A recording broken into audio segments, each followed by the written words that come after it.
Mother of Peace. And God shall wipe away all tears from their eyes.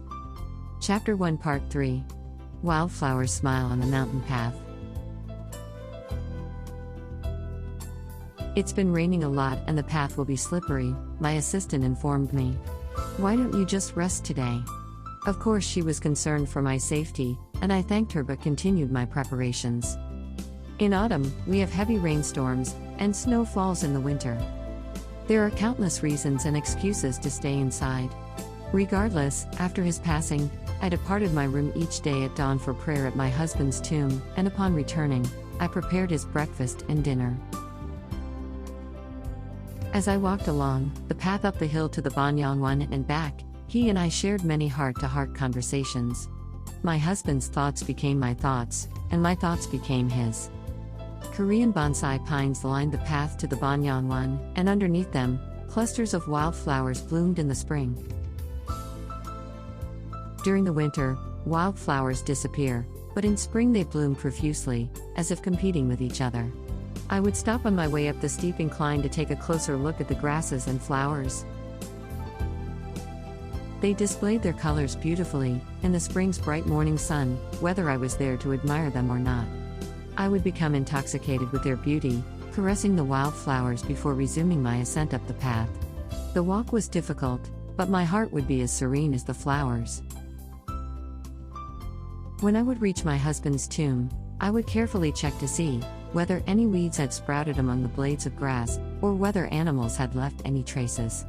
The lawn on the grave became greener and greener as time went by. Sitting alone in front of his tomb, I would pray for everyone in the world to be as beautiful as wildflowers, to have minds as strong as pine trees, and to always live prosperous lives as green as a summer lawn. On my way down I would say farewell to the flowers and pine trees, my friends of the natural world, I will meet you again tomorrow. The path I would walk was the same each day, but the weather was never the same. There would be days when I felt the warm rays of the sun. There were windy days, rainy days when thunder roared and lightning struck, and snowy days covering everything in white. During this 3-year period of devotions, I also retraced my husband's travels throughout the United States, traveling nearly 4,000 miles as my husband had done in 1965, and visited the 12 mountain peaks we had toured in the Swiss Alps to pray and meditate. Through these devotions, our spiritual oneness deepened into eternity. In traditional Korea, offering such filial devotions in remembrance of one's deceased parents was expected. Representing the family, the first son would build a small hut, just to the west of his father's or mother's tomb, and live in it for 3 years, regardless of the weather, even if unable to eat properly or make a living through this period. Those 3 years represent the 3 years after we are born, when we receive our father's and especially our mother's full love and care, without which we would not have survived. This time of devotion is a time to acknowledge, show gratitude and return that love and kindness. Today, there are too many people who forget their father's and mother's kindness. From those who lack filial piety toward their own parents, comprehension of Heavenly Parent and the true parents, who have shed tears over humanity's suffering, cannot be expected. People today live without any connection to the true parents, not knowing that they are here on earth. To awaken people who have eyes but cannot see, as my husband's wife, I offered devotions in remembrance of True Father every day for 3 years, on behalf of all people. With this depth of commitment, I promise my husband and all the members of our worldwide movement, I will bring us back to the spirit of the early days of our church, and I will create a revival through spirit and truth. I dream of a church that feels like a mother's warm embrace, a church that is like a home, where people always want to come and stay. This is my husband's dream as well. Honoring him, I made the decision to dedicate myself to God and all of humankind even more than before. Since that hour, I have never fully rested. Then, in 2015, moved by my husband's unchanging heart, I prepared his gift for humanity. May the Sunhak Peace Prize stand forever as an expression of his eternal commitment to peace. The end of Chapter 1 Part 3 Wildflower Smile on a Mountain Path.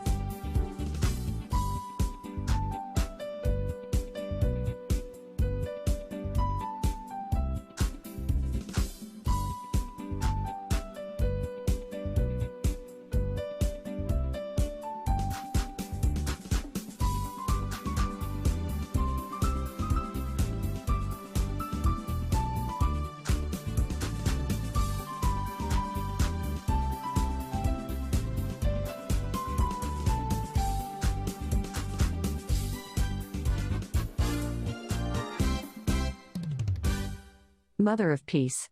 And God shall wipe away all tears from their eyes. Chapter 1 Part 4. The Sunhak Peace Culture. Looking into the hazy summer sky, I queried what the weather was going to be like the next day. There'll be showers in the morning, I was told, with lots of clouds. With a smile on my face, I accepted that that was how it was going to be. Rain has poured down during many of our Unification Church events. It was more than 40 years ago that heavy showers and strong winds swept through our Yankee Stadium rally in New York. Heavy rain also fell all day long during the international blessing of 360,000 couples, as well as during the inauguration of the Women's Federation for World Peace at the Seoul Olympic Stadium. I have grown to accept rain at such times with gratitude, as a gift. So it rained on August 28, 2015, the day of the first Sunhak Peace Prize Award ceremony. That day, hundreds of guests converged on our hotel in Seoul, moving quickly through the downpour, summer's last cleansing gift. Thankfully, when the doors opened, the skies cleared, and this felt like God's joyful welcome to our guests. These were special people, leaders from all fields, gathered from throughout the global village, many traversing long distances, for the sake of peace. Everyone desires peace, but peace does not come easily. If it were as commonplace as stones on the side of a country road or trees on a mountainside, we would never have experienced the terrible wars and conflicts that plague the human world. But bringing peace demands that everyone invest sweat, tears, and sometimes blood. That is why, even though we long for peace, we seldom achieve it. To experience true peace, we must first practice true love without expectation of reward. My husband and I walked this path and, continuing on it, I prepared the Sunhak Peace Prize as a gift for the world from Father Moon. Despite the rain on this first day of the award ceremony, none of the guests could suppress their excitement. They were like little children about to receive a special gift. Everyone was wide-eyed as they greeted the person beside them, one saying, "There are so many kinds of people here. I've never been to a more diverse gathering," and the other, "It's unbelievable. I wonder where that attire is from." The event was an exhibition of the world's ethnicities. The hall was alive with a rushing flow of various languages. Everyone's eyes showed gratitude on behalf of the entire human family. People seeing me for the first time focused on the stage to get a good look, wondering, "Who is this Dr. Hak Ja Han Moon?" Then they would tilt their heads quizzically. Perhaps they considered my clothes to be no finer than theirs, and that I looked like a typical mother. As I prepared the Sunhak Peace Prize project, my utmost concern was that people would understand its fundamental root. To embrace the future, we must expand the scope of vocations that can herald the coming of peace. Even though we may never meet our descendants, we must make sure that all their activities will harmonize in peaceful societies and nations.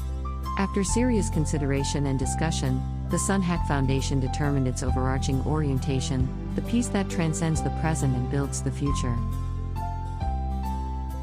True peace certainly requires that we resolve the current conflicts between religions, races, and nations. The even greater challenges that we face, however, include the destruction of the environment and demographic trends. The world's leading peace awards focus on solving the problems of the present generation. Yet we must solve the problems of the present, in a way that is integrated with a practical vision for a happy future. I founded the Sunhak Peace Prize as a bridge bringing us out of this world's maelstroms of conflict, and as a compass pointing to a future homeland of peace. The end of Chapter 1 Part 4. The Sunhak Peace Culture.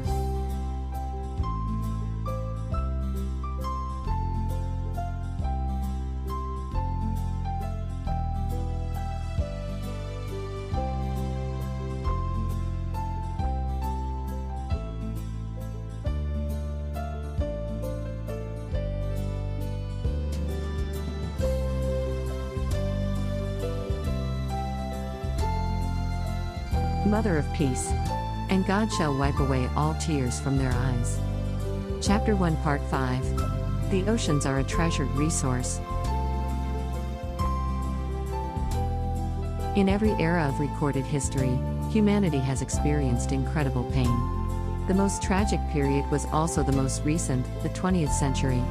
Wars raged ceaselessly across the global village, and countless good people lost their lives in that savagery. I was born during the Japanese occupation of Korea, and I experienced the aftermath of World War II and the Korean War. I still cannot forget the terrible things I witnessed as a small child. Those times have passed, and now we are waging war against a complex enemy, the temptation to forget our responsibilities to our families and the natural environment, and seek only personal comfort and convenience. Fortunately, we have a deep moral sense and wisdom, and practical methods by which we can work together to achieve God's ideal.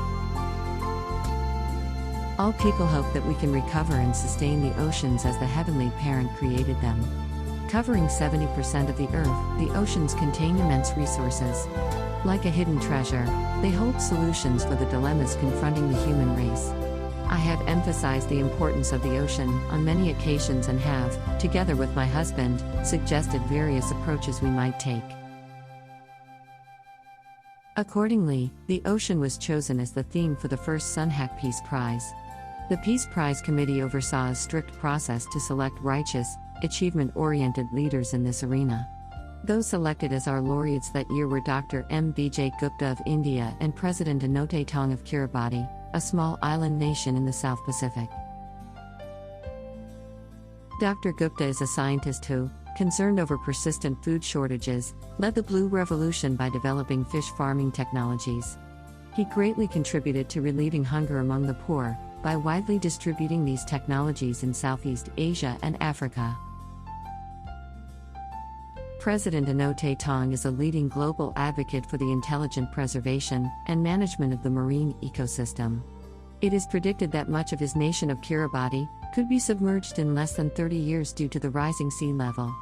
In the face of such a crisis, President Tong took the lead toward protecting the ecosystem by creating the largest protected marine park in the world. For decades, my husband and I took on the task of ensuring that humanity moves into a future assured of abundant food supplies and pleasant, healthy environments. We advocated the free exchange of technology across national borders and shared our vision that the oceans are a gift from God and the ultimate source of the world's nutrition.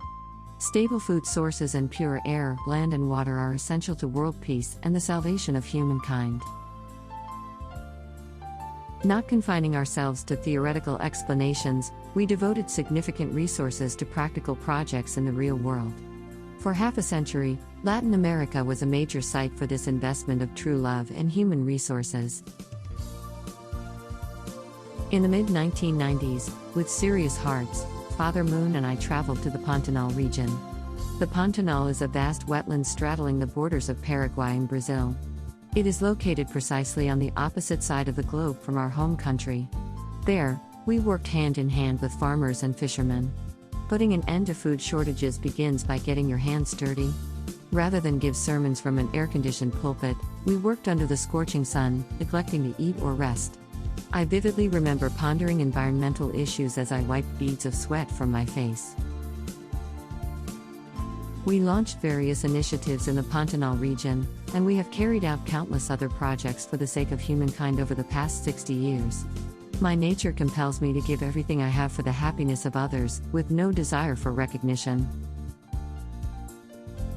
I know who I am, the true mother, the mother of peace and God's only begotten daughter, and my mission is to live this way. To end Heavenly Parent's sorrow, I have dried the tears of strangers in need, considering this to be connected through threads of fate to the salvation of humanity. The end of Chapter 1, Part 5. The oceans are a treasured resource.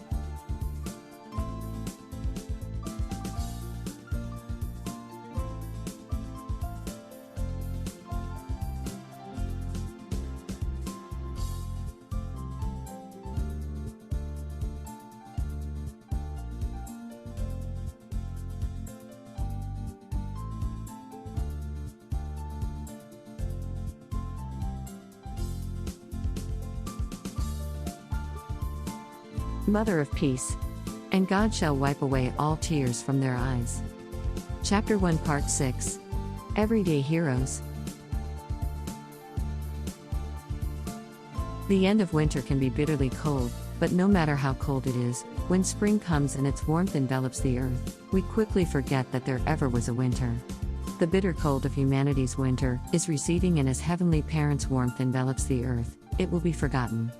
We feel this warmth at our Sunhak Peace Prize events, such as its second biannual convention that took place in Seoul on February 3, 2017. That very busy day began by my personally welcoming hundreds of guests. These men and women hailed from 80 countries, representing various races, speaking many languages, and following different paths of faith. I tried to create an environment in which everyone would freely greet the strangers around them and quickly become friends. The warmth of spring was the setting in which I reminded my guests that many people in the world are friendless and hungry. Many families have been driven from their homelands. As a child refugee myself, I know there are no words to express the misery of being forced to flee one's home due to the devastation of war. The Sunhak Peace Prize is an initiative through which I can issue the call for solutions to the painful plight of refugees and prevent livelihoods from being destroyed. I look for righteous but unheralded pioneers of peace, honor them, and strongly encourage them. The second set of Sunhak Peace Prizes, presented in 2017, went to two such people. Dr. Sakena Yakubi and Dr. Gino Strada do not look like celebrities. They look like everyday people. A gentlemanly middle-aged European, with ruffled hair, is a gifted surgeon and founder of an international medical relief organization. Dr. Gino Strada from Italy is a surgeon and humanitarian whose work over the past 28 years provided emergency medical care for more than 9 million refugees and victims of war in the Middle East and Africa. A motherly woman with a sun-weathered face, framed by a black hijab, has brought thousands of young women hope. Dr. Sakena Yakubi of Afghanistan is an educator, referred to as the Afghan Mother of Education.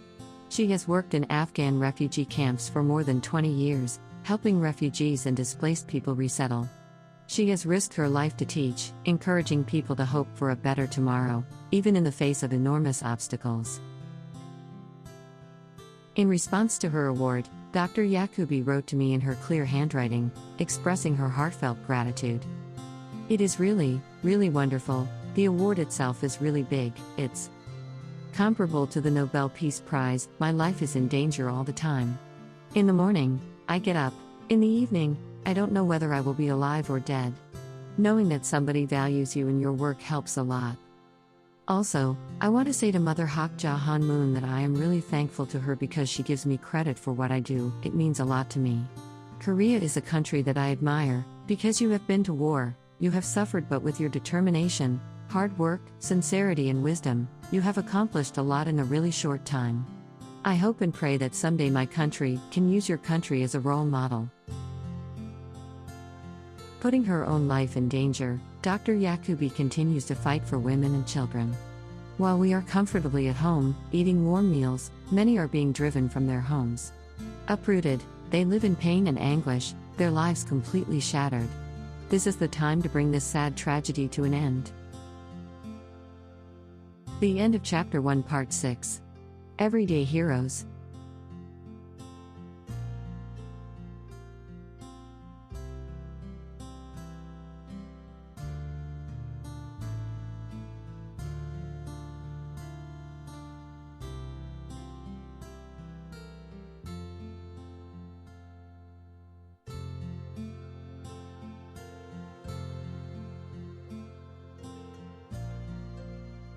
Mother of Peace.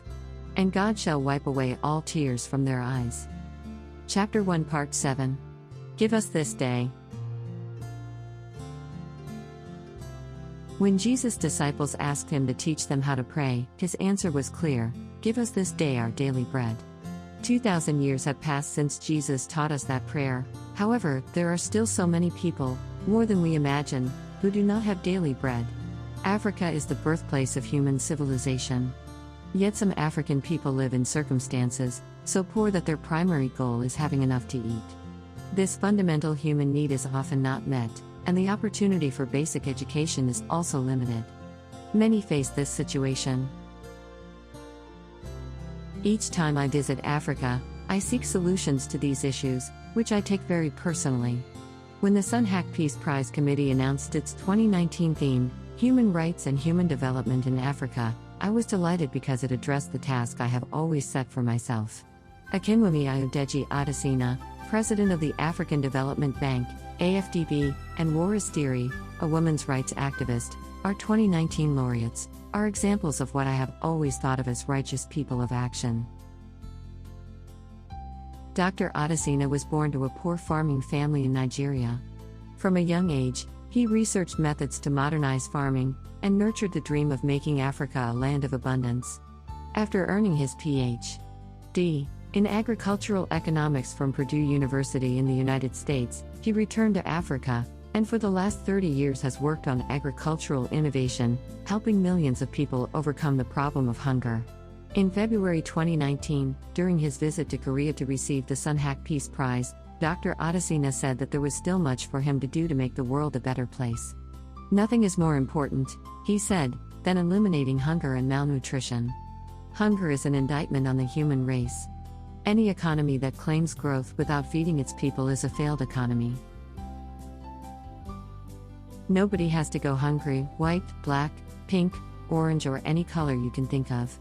That's why I am fully dedicating the whole of the $500,000 award of the Sunhak Peace Prize to my foundation, the World Hunger Fighters Foundation. Dr. Adesina's dream of peace is to discover the actual means to bring it about. I encouraged him never to give up his noble work. The other Sunhak Peace Prize laureate for 2019 was Ms. Waris Diri, an African woman of remarkable willpower, who has overcome many virtually insurmountable obstacles. Ms. Diri was born into a Somali nomad family. While her childhood was fraught with civil war, hunger and oppression, she had big dreams and challenged herself and her circumstances. Eventually, she became a celebrated supermodel. In 1997, she revealed her own experience of genital mutilation, FGM, and her life changed. On behalf of millions of African women, she took up the cause of eliminating the practice of FGM. The United Nations appointed her special ambassador for the elimination of female genital mutilation. She supported the Maputo Protocol, which prohibited FGM and was ratified by 15 African countries. Also, in 2012 she played a significant role in introducing a UN resolution prohibiting FGM, which gained unanimous approval by the General Assembly. Ms. Diri did not stop there. She founded the Desert Flower Foundation, which mobilizes doctors in France, Germany, Sweden and the Netherlands to treat victims of FGM. In several locations in Africa, she runs educational institutes that help women stand on their own feet. Female genital mutilation is neither a religious nor an ethnic tradition, it is nothing other than a violent abuse of girls. This abuse of removing part of the external genitals of young girls is not only a means of oppressing women, but it is also life-threatening. Waris Diri has devoted her life to eradicating this heinous custom, and global organizations have responded to her efforts. One can only imagine how difficult the path she traveled. Waris Diri's goal has also been to help women in Africa, and to see women empowered. In Africa, women are on the front lines in the battle for life, as they strive to protect their families. They also play a central role in their nation's economy. We should therefore be deeply aware how this violence against young African girls injures them physically and often cripples them emotionally. The African peoples are tremendously good-natured. They love their families, respect their neighbors, and live in harmony with nature. Nonetheless, as it is everywhere in the world, Western modernization has brought Africa mixed blessings. Its prosperity comes at a cost of destroying family and tribal traditions. I believe that Heavenly Parents' love will strengthen indigenous African values that support interdependence and mutual prosperity, and will wipe away Africa's tears. The Sunhak Peace Prize is painting a beautiful picture of the new century by honoring men and women who represent the best we can be. The Sunhak Peace Prize embraces all people as one human family. The prize is a stepping stone into a better future. It is a friend of righteous people who labor with a true heart. It is planting seeds of peace that will grow into beautiful trees of life and knowledge-bearing, nourishing fruit in this home we call Earth.